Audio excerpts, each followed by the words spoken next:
Hello, hello, hello. আমরা কম্পিউটারের বিষয়। আসসালামু আলাইকুম সবাইকে।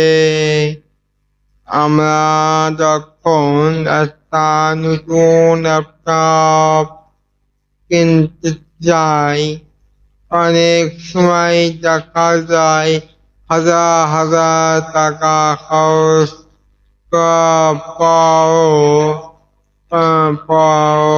মনের মতো পারফরমেন্স পাচ্ছি না। মূলত কারণ কেনার সময় আমরা কিছু কিছু কমন ভুল করে ফেলি। আজকে ভিডিওটিতে আমি এবং ৫টি ভুলের কথা বলবো, যা ল্যাপটপ কেনার আগে আপনার অবশ্যই মাথায় রাখা উচিত, যাতে আপনার কষ্টের টাকা পানিতে না যায়। ২ নম্বর, ২ নম্বর মূলত আলোচনা। ভুল নাম্বার ১, শুধু লুক বা ডিজাইন দেখে ল্যাপটপ কিনা। প্রথম ভুলটা হলো ল্যাপটপ দেখতে কতটা সুন্দর বা পাতলা শুধু সেটা দেখে কিনে ফেলা। মনে রাখবেন, বাইরের সৌন্দর্যের ভিতরে কি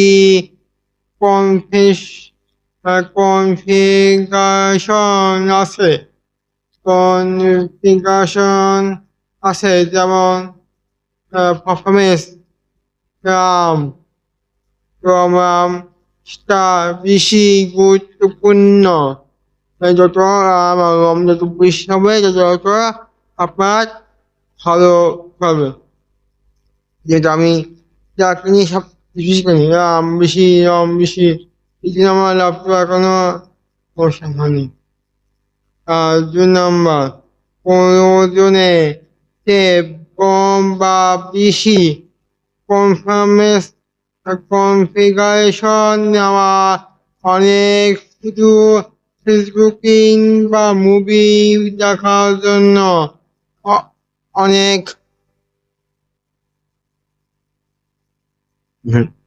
অনেক অনেক শুধু ফেসবুকিং বা মুভি দেখার জন্য অনেক দামি গেমিং ল্যাপটপ কিনে ফেলেন, যা কোনো প্রয়োজন ছিল না।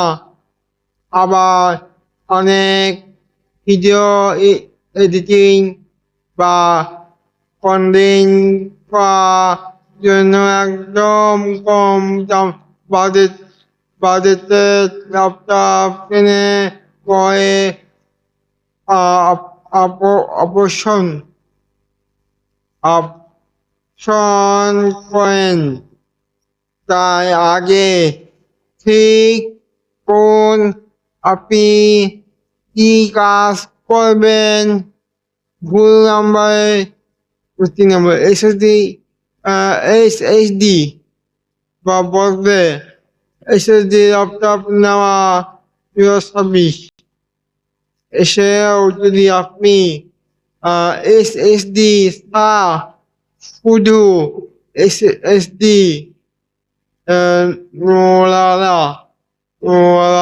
ল্যাপটপ কেনেন, তবে আপনার ল্যাপটপ সুপার স্লো চলবে। আপনি ল্যাপটপে অন্তত ২৫৬ বা ৫১২ জিবি এসএসডি আসছে কিনা তা অবশ্যই দেখে নেবেন।